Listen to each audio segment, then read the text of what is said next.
Et il faut dire qu'elle n'arrive pas tout de suite à faire cette entreprise parce qu'elle n'a pas les compétences pour pouvoir faire cela toute seule. Elle demande le support de spécialistes, surtout des femmes ou des personnes suffisamment cultivées pour pouvoir participer à cette entreprise. Elle n'arrive pas parce que finalement, les féministes ont peur que cette entreprise finalement va préjuger leur cause. Donc, elle la quitte un peu, se désolidarise par rapport à son initiative. Et les scientifiques aussi ont peur d'être attaqués, de subir des conséquences. Donc, elle met dans un tiroir pendant plusieurs années ce projet, jusqu'à ce que plus tard, il a déjà plus que 70 ans, elle décide de s'y mettre, elle arrive à convaincre une vingtaine de personnes et elle publie le premier ouvrage qui est celui que vous avez dans cette diapositive que vous avez là, c'est sur le Pentateuque, donc les 5 premiers livres de l'Ancien Testament. Cet ouvrage a un grand succès quand même du public et donc avec beaucoup plus de chance, elle a un nombre plus important de contributeurs avec qui elle peut travailler, donc il y a le deuxième volume qui apparaît un peu plus tard. Donc, en gros, les 2 volumes sortent entre 1885 et 1898. 95 et 98, pardon. Alors, c'est un texte qui, évidemment, appartient à l'époque où il a été composé, mais il est extrêmement novateur pour l'époque. Et il est considéré comme le texte fondateur de l'exégèse biblique féministe. Et cette entreprise a 2 mérites principaux. Tout d'abord, pour la première fois, sont théorisés les principes pour une herméneutique féministe de la Bible, c'est-à-dire une clé de lecture critique du texte biblique. Il faut dire que Clady Stanton va vraiment très loin parce qu'elle considère la Bible comme un texte écrit par des êtres humains, par des hommes en plus. Et donc, elle désacralise complètement le texte biblique. Ce qui explique pourquoi elle a obtenu dans un premier temps beaucoup de réticence et de crainte, parce que ça signifie dire que la Bible est un texte humain écrit par des hommes où il y a une spiritualité qui est contenue, mais finalement, elle n'est pas d'origine divine. Et le deuxième mérite, c'est que Clady Stanton, après avoir mené cette lecture féministe de la Bible, invite à réfléchir sur les conséquences que cette lecture féministe du texte biblique peut avoir pour la vie et la condition des femmes dans la société et dans les églises. Et donc, elle affirme, si la Bible enseigne l'égalité de la femme, pourquoi l'Église refuse-t-elle d'ordonner des femmes pour prêcher l'Évangile, pour remplir les fonctions de diacre et d'ancien, et pour administrer les sacrements, ou de les admettre comme délégués au synode, assemblée générale et conférence des différentes dénominations. Donc, le but de Clady Stanton, ce n'est pas de faire une exégèse pour l'exégèse, mais précisément pour la place importante que la Bible a dans la vie des personnes, des gens, des sociétés, et l'autorité que la Bible a, une fois qu'on a mis en évidence que la Bible dit autre chose que ce qu'on lui attribue normalement, il y a des conséquences sur le plan de la vie en société et pour affirmer encore une fois l'égalité des femmes par rapport aux hommes.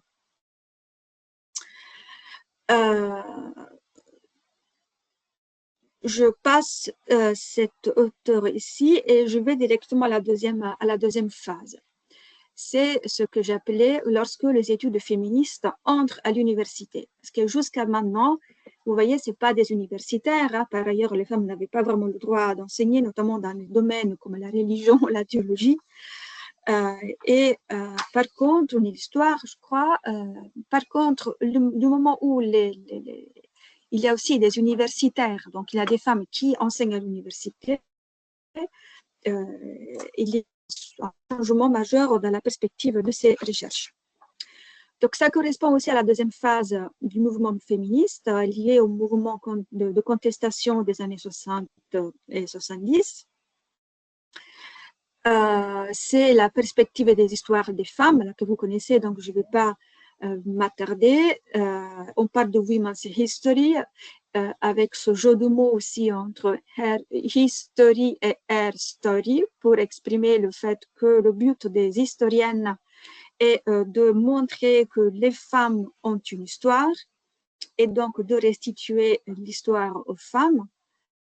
C'est aussi quelque chose de très militant dans la mesure où les femmes engagées dans ces recherches sont des historiennes qui doivent aussi se battre pour avoir une place claire et définie et acceptée au sein des institutions universitaires. Donc, il y a ce double jeu de militants. En France, je vous ai mis le nom de Michel Perrault, que vous connaissez certainement, qui est aussi une historienne de référence dans ce domaine. Qu'est-ce qui se passe dans le domaine des études d'histoire du christianisme ancien, biblique et théologique en général? C'est la même perspective, mais encore une fois, le point fort porte sur les études bibliques. J'ai remarqué, jusqu'à présent, du moins, j'ai l'impression que les chercheuses qui se sont intéressées au texte biblique, donc les biblistes, disons, ont beaucoup plus travaillé et avancé dans ce domaine de recherche plutôt que les historiennes du christianisme ancien. C'est comme si les historiennes du christianisme ancien sont encore liées plutôt à ce qu'on appelle les pères de l'Église, sur lesquels je vais revenir. Ou bien les femmes vues par le prisme des pères de l'Église. Mais j'ai l'impression que les historiens du christianisme ancien ont du retard par rapport à l'histoire des femmes, même à l'histoire du genre, comme je le dirais tout à l'heure. C'est peut-être encore plus en retard. Par contre, les biblistes, ça arrive un peu plus vite, probablement à cause de cette autorité de la Bible au sein des communautés protestantes, mais aussi catholiques. Je vous ai parlé d'une chercheuse, d'une savante protestante, Cady Stanton. Je passe maintenant à une chercheuse qui est catholique et qui est Elisabeth Schlusser-Fiorenza. Alors, d'origine allemande, mais qui est née et qui a grandi en Roumanie, néo-testamentaire, donc elle est spécialiste des écrits du Nouveau Testament. Elle est enseignée à la Harvard Divinity School. Elle a cofondé, co-dirigé la revue Journal of Feminist Studies in Religion. Donc, elle s'affirme catholique. C'est important de le dire parce que si Cady Stanton était engagée plutôt concernant l'aspect de la femme dans la société américaine de l'époque, et Schlusser-Fiorenza, elle est militante engagée mais dans la société, mais surtout dans le milieu ecclésial. Donc, son combat porte sur le fait que l'Église catholique puisse reconnaître le rôle et la place des femmes dans l'histoire du christianisme dès les origines. Et donc, montrer que les femmes n'ont jamais eu un rôle auxiliaire, donc elles ne doivent pas l'avoir non plus de nos jours. L'ouvrage qui a marqué un tournant dans ses recherches, c'est aussi pour l'histoire des origines chrétiennes, donc premier siècle, au début deuxième, c'est celui que vous avez dans la diapositive et qui a été publié en 1983, traduit en français, En mémoire d'elle, essai de reconstruction des origines chrétiennes selon la théologie féministe. Le titre est provocateur d'une certaine manière, En mémoire d'elle. En fait, il s'inspire d'un passage de Marc 14, 3, 9. C'est l'épisode de l'onction de Béthanie, que je vais lire parce qu'il nous intéresse. Donc, Jésus était à Béthanie dans la maison de Simon le lépreux. Et pendant qu'il était à table, une femme vint avec un flacon d'albâtre contenant un parfum de nard pur et très coûteux. Elle brisa le flacon d'albâtre et lui versa le parfum sur la tête. Quelques-uns se disaient entre eux avec une indignation, à quoi bon perdre ainsi ce parfum? On aurait bien pu vendre ce parfum-là, plus de 300 pièces d'argent et les donner aux pauvres. Et ils s'irritaient contre elle. Mais Jésus dit, laissez-la, pourquoi la tracasser? C'est une bonne œuvre qu'elle vient d'accomplir à mon égard. Des pauvres, en effet, vous en avez toujours avec vous. Et quand vous voulez, vous pouvez leur faire du bien. Mais moi, vous ne m'avez pas pour toujours. Ce qu'elle pouvait faire, elle l'a fait. D'avance, elle a parfumé mon corps pour l'ensevelissement. En vérité, je vous le déclare, partout où sera proclamé l'Évangile dans le monde entier, on racontera aussi en mémoire d'elle ce qu'elle a fait. Donc, c'est un passage important de l'Évangile de Marc. C'est la fin de l'Évangile de Marc. C'est un épisode qui a lieu vers la fin de la vie de Jésus, qui est mis en relation avec les événements de Pâques. C'est un rite d'onction qui a une valeur évidemment théologique. Et ce geste, il est non seulement approuvé par Jésus, mais comme vous voyez dans la phrase qui est rouge, elle est mise en relation avec la proclamation, l'annonce de l'Évangile. Et Jésus dit, chaque fois que l'Évangile sera proclamé dans le monde entier, on racontera en mémoire de cette femme ce qu'elle a fait. Or, dit Schlusser Fiorenza, c'est pas ça qui s'est passé. Une parole aussi importante où il y a l'association entre la proclamation de l'Évangile et l'acte, le geste de cette femme, est complètement passé sous silence, si bien que même l'auteur de l'Évangile de Marc ne rapporte pas son nom.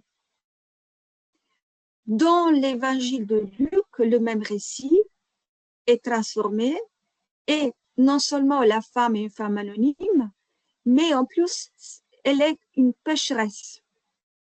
Et donc, le geste d'onction de Jésus n'est plus mis en relation avec la passion, mais un geste de contrition, enfin d'une pécheresse à qui Dieu, le Jésus, pardonne tous ses péchés. Et alors, dit Schlusser Fiorenza,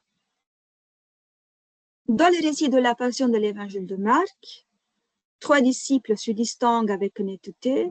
D'une part, 2 des 12, Judas qui trahit Jésus et Pierre qui le renie. D'autre part, la femme dont le nom est inconnu, qui parfume Jésus lors de ce qu'il est convenu d'appeler l'onction de Béthanie.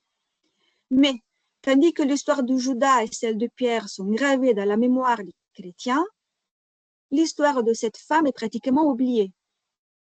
Bien que chez Marc, Jésus affirme, en vérité, je vous le déclare, partout sera proclamé l'évangile, on racontera en souvenir d'elle ce qu'elle a fait, le geste prophétique de cette femme ne fait pas partie de ce que la plupart des chrétiens ont retenu de l'évangile. Et même le nom de cette femme a été perdu pour nous. Partout où l'évangile est proclamé et l'Eucharistie est célébrée, une autre histoire nous est dite, celle de l'apôtre qui a trahi Jésus. On se rappelle le nom du prêtre, mais on a oublié le nom de cette disciple fidèle parce que c'était une femme. Et donc, le choix de Schlusser Fiorenza de intituler sa monographie, son ouvrage, en mémoire d'elle.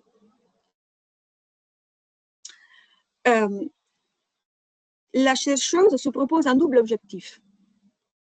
D'une part, un travail d'historienne. En tant qu'historienne, elle veut reconstituer l'histoire du christianisme primitif comme histoire des femmes et des hommes, des croyantes et des croyants, où les femmes occupent une place à part entière. Je lis le passage. Rétablir la place de l'histoire des femmes dans le christianisme primitif ne doit pas seulement rendre les femmes à l'histoire, il doit aussi rendre l'histoire des débuts du christianisme aux femmes. Il s'agit de revendiquer le passé chrétien comme le propre passé des femmes et non seulement comme un passé masculin dans lequel les femmes ne participaient que marginalement ou n'étaient pas actives du tout. Donc, on est clairement, évidemment, dans la perspective de l'histoire des femmes. Donc, restituer les femmes à l'histoire et affirmer aussi que les femmes ont une histoire. Évidemment, ça, c'est dans le domaine quand même du christianisme ancien. Et elle se propose quand même un travail de théologienne parce qu'elle ne se limite pas à reconstituer historiquement le rôle des places, le rôle actif des femmes dans le christianisme ancien, mais réfléchir théologiquement à la place des femmes au sein de la communauté croyante et donc au sein de l'Église.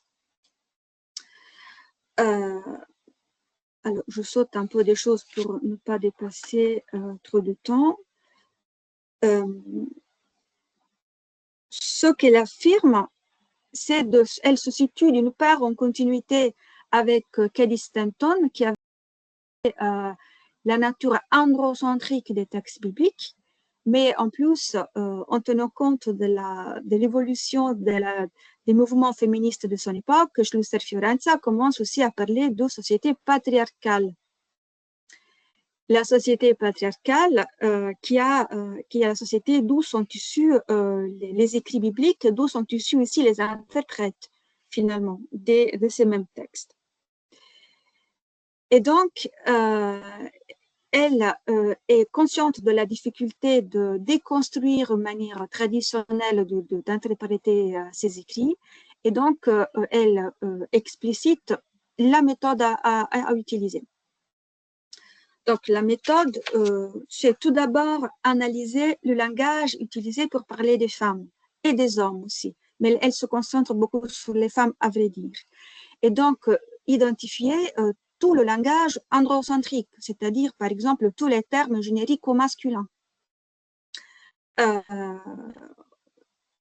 Ou encore, un deuxième aspect de sa méthode, c'est interroger les silences. C'est ce qu'on appelle l'herméneutique du soupçon.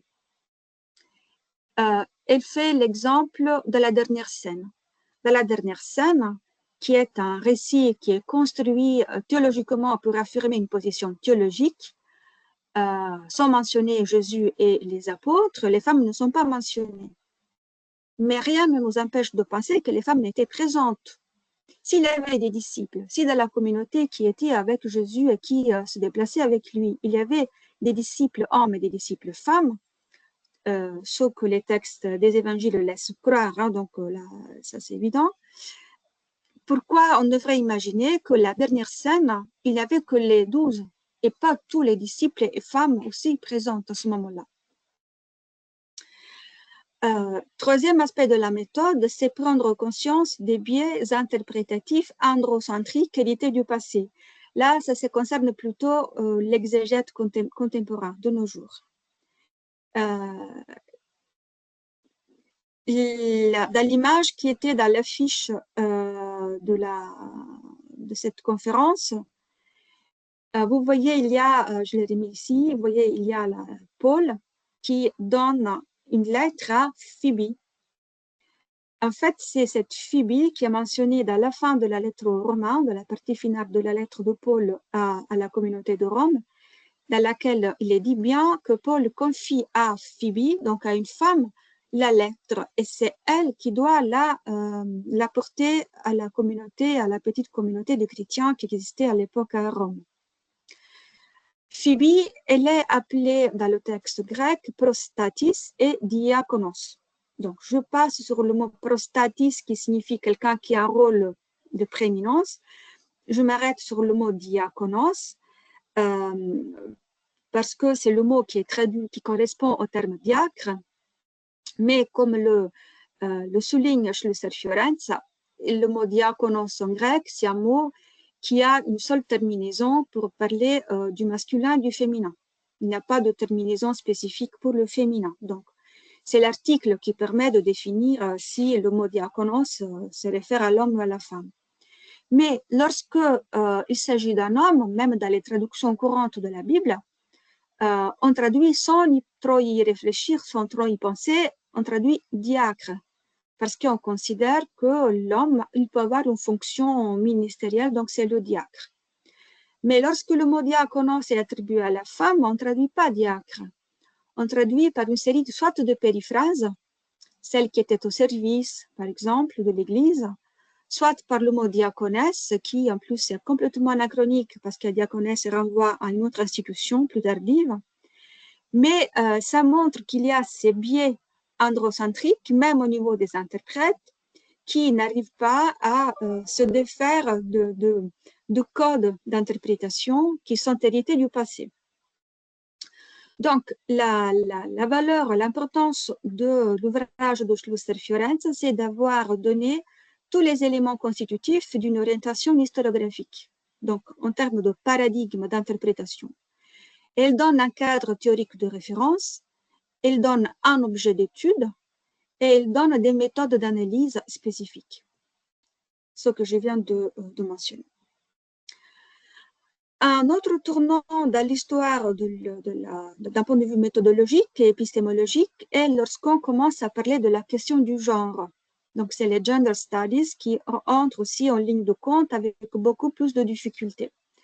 Je vous signale simplement le nom de Kari Elisabeth Boresen, qui, elle, n'était pas bibliste, elle est vraiment historienne du christianisme de l'époque tardo-antique et médiévale, et qui, de manière vraiment très novatrice, déjà en 1968, donc c'est très tôt, elle consacre sa thèse de doctorat, donc sa publication, à la question de la construction du genre chez Augustin et Thomas d'Aquin.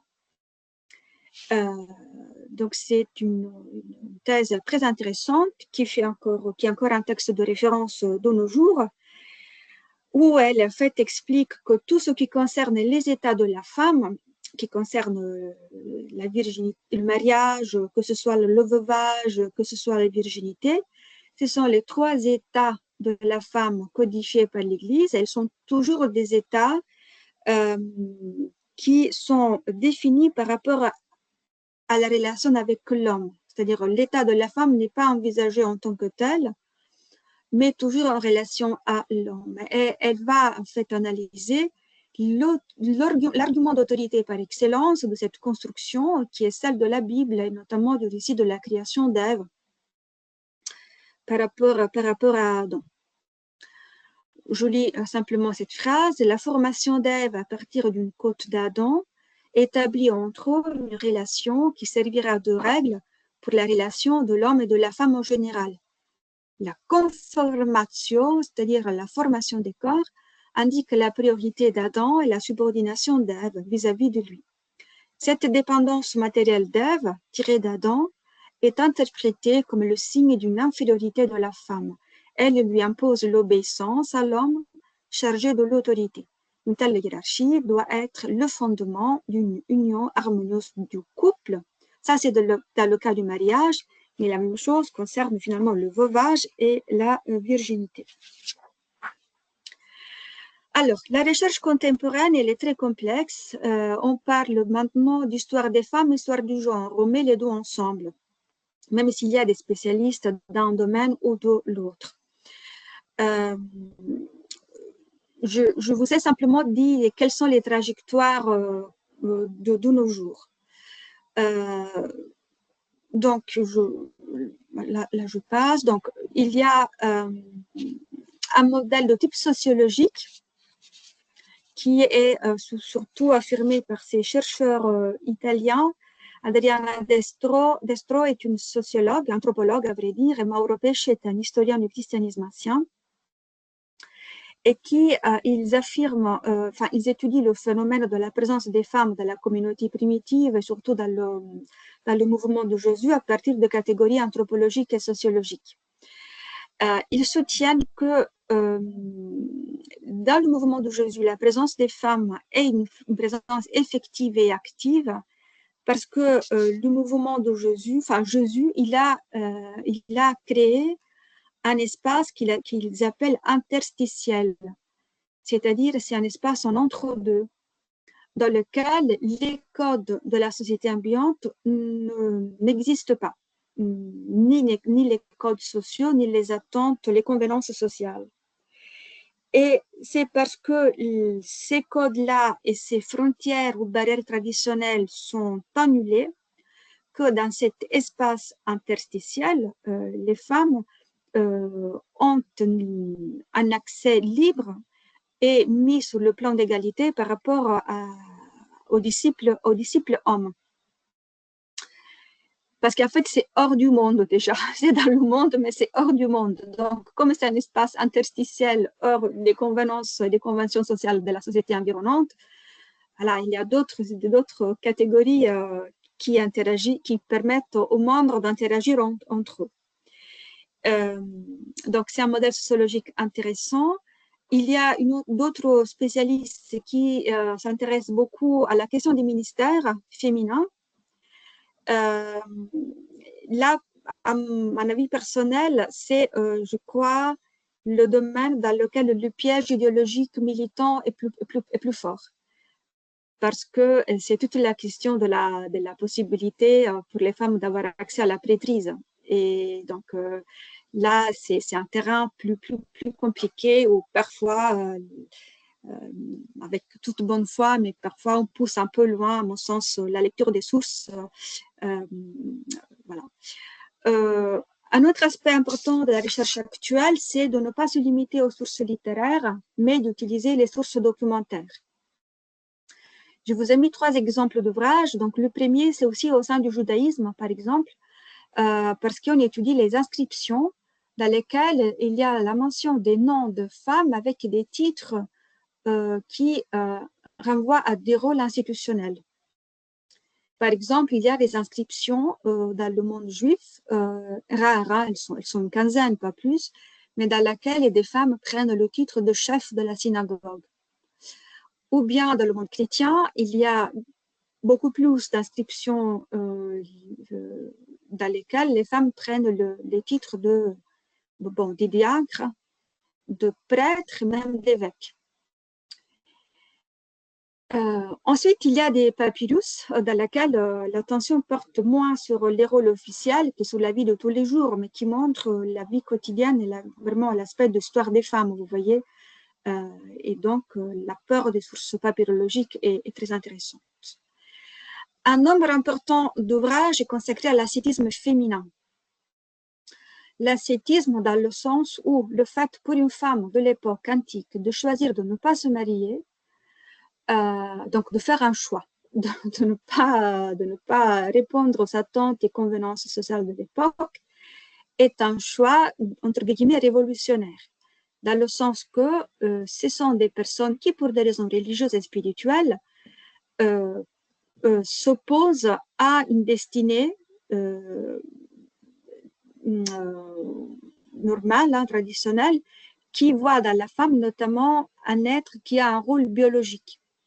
Le fait de refuser le mariage, refuser d'avoir des enfants, mais évidemment en vivant une vie chaste, pas forcément dans la réclusion, ça pouvait être aussi dans la maison, mais en tout cas une vie solitaire, était fortement révolutionnaire. Donc il y a pas mal d'études féministes qui insistent sur ce rôle fort en rupture par rapport à la société environnante, même par rapport à l'Église. L'Église, après, elle va normaliser l'ascétisme féminin, mais au début, même l'Église pouvait avoir quelques soucis parce que ça échappait à leur contrôle. Ensuite, il y a pas mal d'ouvrages, de publications, d'articles, etc., où on analyse le discours masculin sur la femme et sur les femmes. Donc, la femme dans le sens du genre, et les femmes, c'est les femmes individuelles, donc des personnages historiques. Je n'ai pas le temps de commenter ces 3 ouvrages. Si jamais il y a des questions, je vais revenir. Je vous ai mis un texte en espagnol parce que c'est une collection, La Bible et les femmes, qui est née en Italie, mais qui est traduit en 4 langues, donc, parce que c'est une équipe internationale qui travaille dans des historiennes espagnoles. Donc là, je vous ai mis un ouvrage auquel j'ai moi-même contribué, et c'est le numéro 10 de la collection, mais c'est une collection qui comporte une trentaine de volumes. Et puis, un autre sujet, c'est du coup étudier les femmes en tant que telles. Donc, on passe plus par le filtre du discours masculin, mais on va reconstituer des aspects de la vie des femmes, mais surtout mettre en évidence la présence de femmes qui avaient un rôle dans la société, soit par leur appartenance à des milieux sociaux qui étaient déjà des milieux favorisés, donc ils avaient déjà une autorité de par leur appartenance sociale, ou des femmes de culture. Donc, moi, je travaille moi-même sur ce sujet en particulier, donc je me suis permise de vous mettre un recueil, c'est les actes d'une journée d'études, et si je travaille sur Proba, qui est une poétesse, qui a écrit un santon biblique, une réécriture biblique en vers virgilien, donc qui montre une grande expertise en matière poétique, littéraire, poétique et aussi théologique, parce qu'elle est une véritable théologienne. Voilà, ça c'était pour vous montrer un peu les différentes trajectoires. Je suis allée très vite, je suis consciente, je voulais pas trop dépasser le temps. Est-ce que je peux enlever la diapositive?